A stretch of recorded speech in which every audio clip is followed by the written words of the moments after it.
जियो शेर, बहुत अच्छे, क्या बात है, बहुत अच्छे।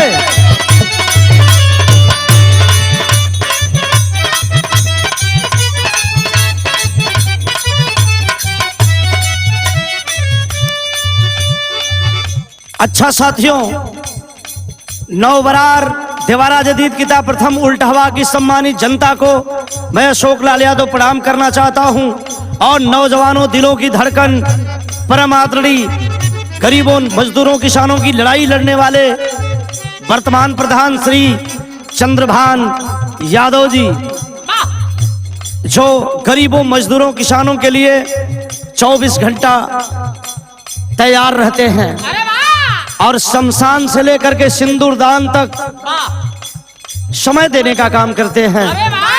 मैं बताना चाहता कि इनके जलवा से विरोधी थर थर कांप रहे हैं। मैं अपनी गीत के माध्यम से बताना चाहता, गौर करिएगा मेरी बात को। जन जन में एक आवाज उठल बा, कौन आवाज बा, लोग बतियावत हो। जन जन में उठल तूफान, चंद्रभान बनिहा पाराधान। जन जन में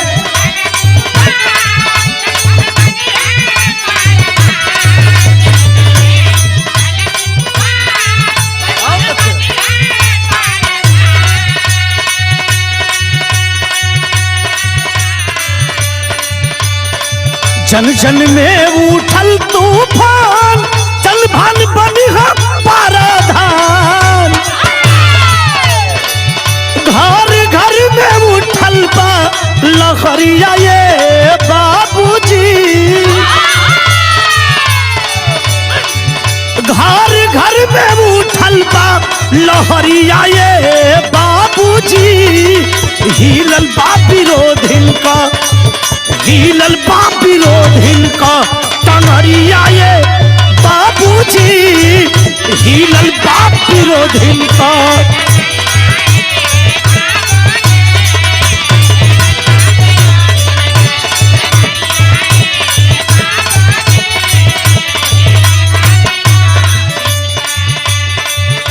बाबा साहब भीमराव अंबेडकर के संविधान के तहत चलने का काम करते हैं चंद्रभान यादव।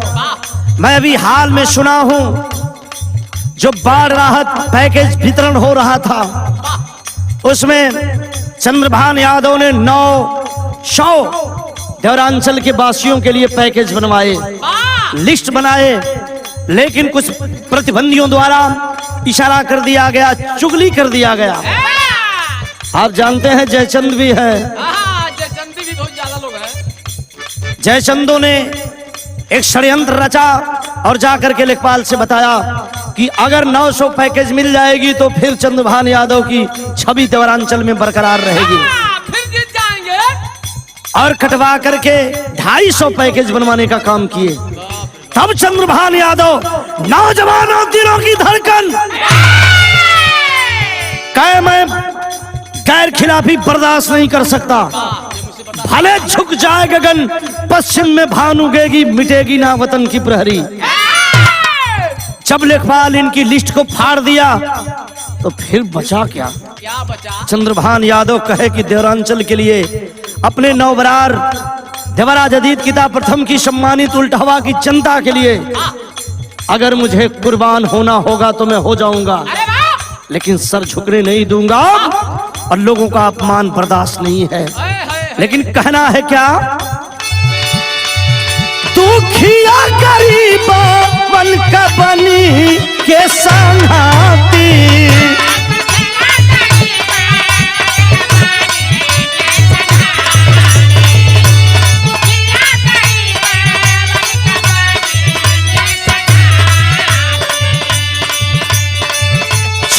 घंटा डटल रह शेर दिना राती।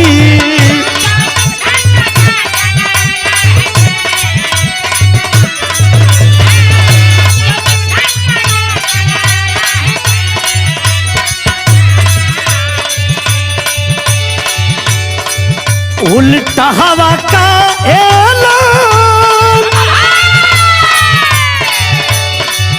उल्टा हवा का ऐलान बनिहा चंद्रभान प्रधान बा उल्टा हवा का।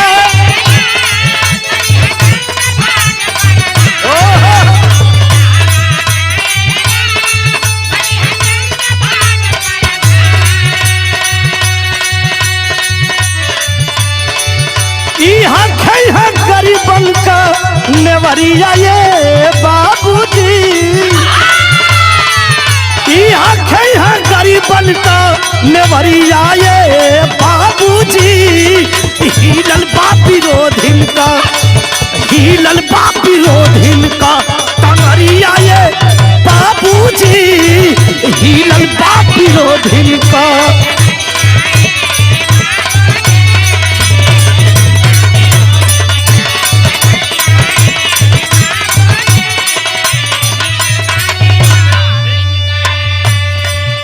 बाबा साहब को मानने वाले का कभी अपमान नहीं होता है। अपमान नहीं होता है और सुहेल देव को मानने वालों का कभी अपमान नहीं होता।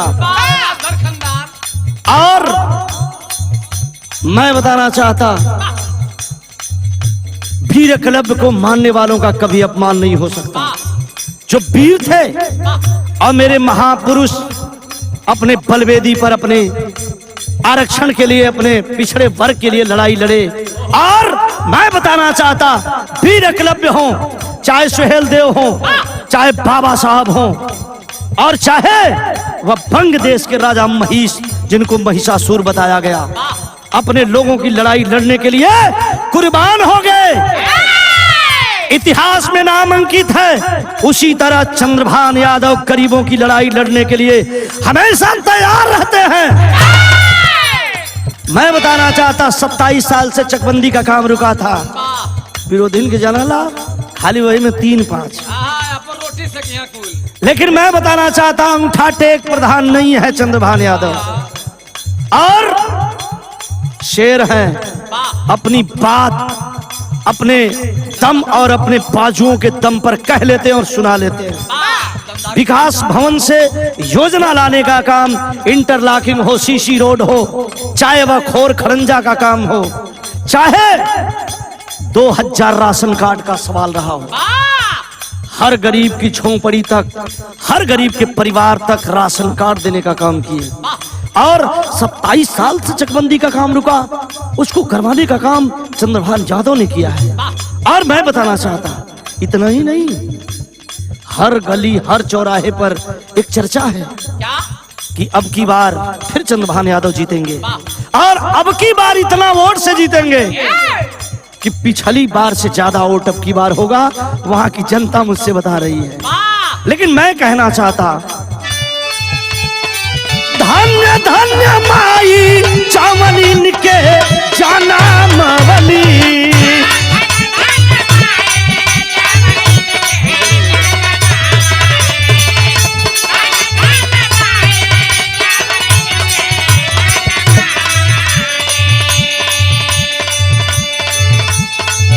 गाँव का सेवा करे लाल के पाठवली।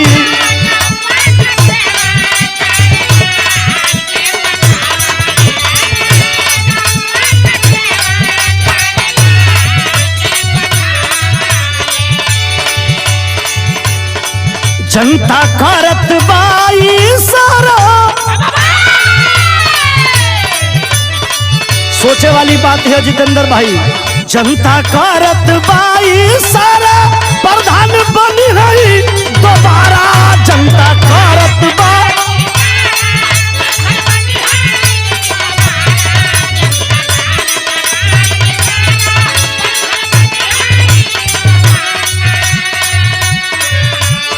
सारी और माताएं बहनों नौजवान साथियों चाचा चाची भैया भौजी सब बतियावत बा कि अब की बार फिर चंद्रभान यादव के प्रधान बनावे के है। कौनो विकास बची ना। मैं बताना चाहता, औघड़गंज में आप बंधे से उतर जब देखेंगे एक पुल दिखाई देगा आपको।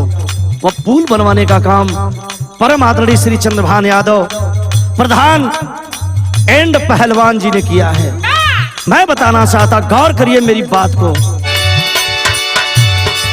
जनता करत बाई सारा प्रधान बनी है दोबारा जनता करत बा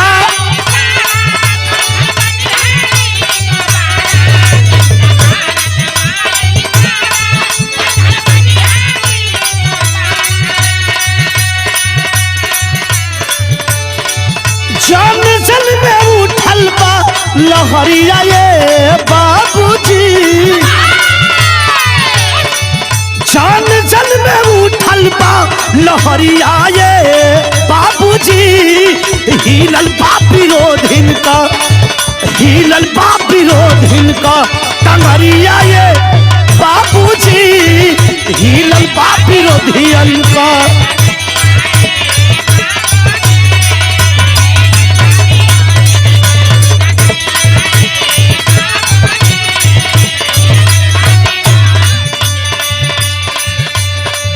मैं बताना चाहता प्रतिबंधी घबरा गए हैं अब प्रतिबंधी गवावत हो कि एक बार हमके कीरो कट लेना पता नहीं झूठ की सच तनी गा दिया कि एक बार हमार साइकिल पंचर भइल बंदा पर अरे बढ़िया बात करो जिससे आप सम्मानित जनता खुद विचार करती है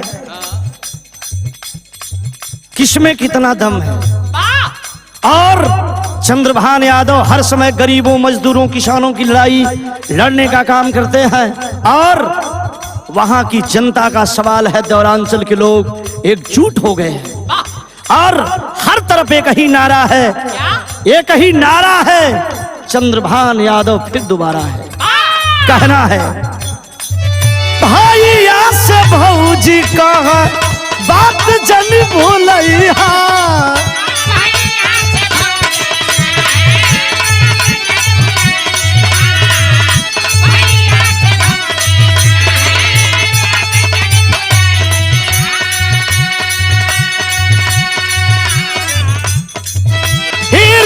दोबारा चंद्रभान के जीतैहा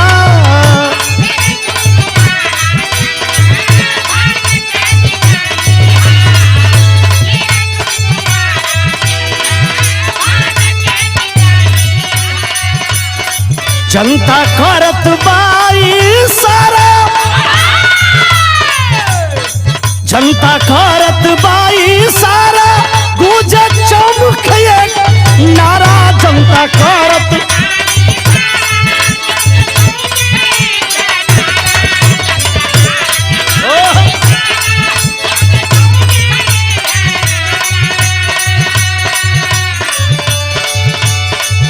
घर घर में उठल बा लहरिया ये बाबूजी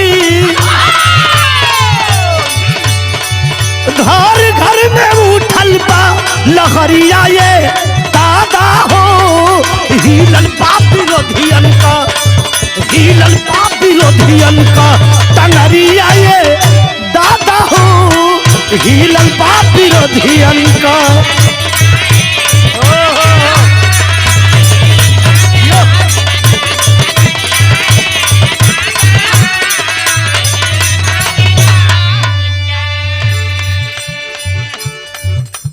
ग्राम पंचायत नौबरार देवरा जदीद की सम्मानित जनता कह रही है कि अब की बार फिर पुनः चंद्रभान यादव को प्रधान बनाना है।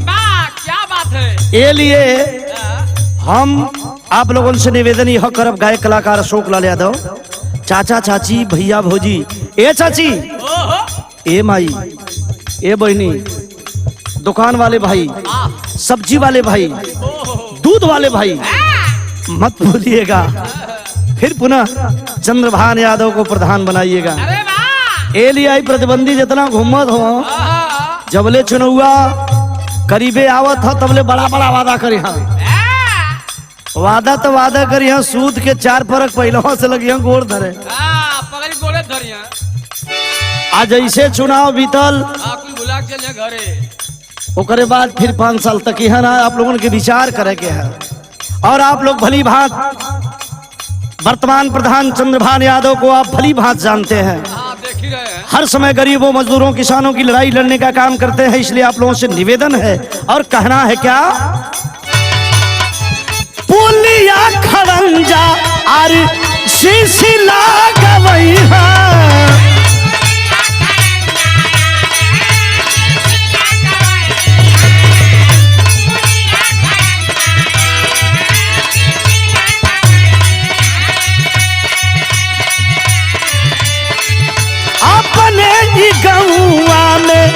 अपने ही गौआ में विकसित बनई है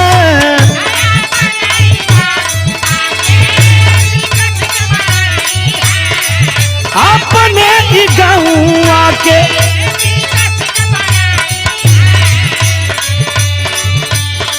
बात माना मोर वीरनवा बात माना मोर वीरनवा ये अशोक का कहनवा बात माना